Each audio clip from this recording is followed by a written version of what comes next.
I'm not saying that thinking is bad. Like everything else, is useful in moderation. A good servant, but a bad master.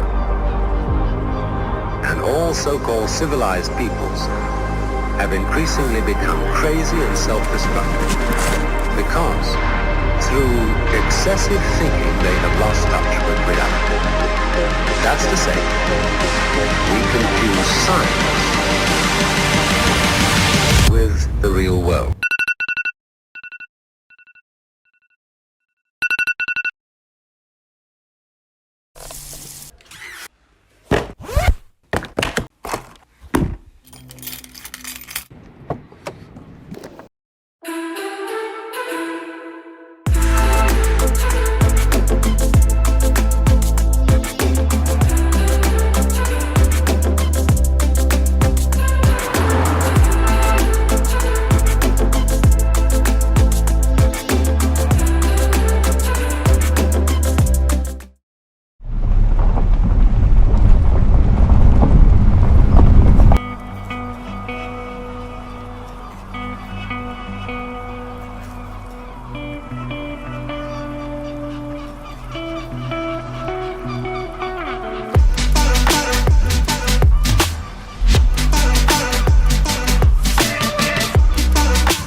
Cannot be explained in words.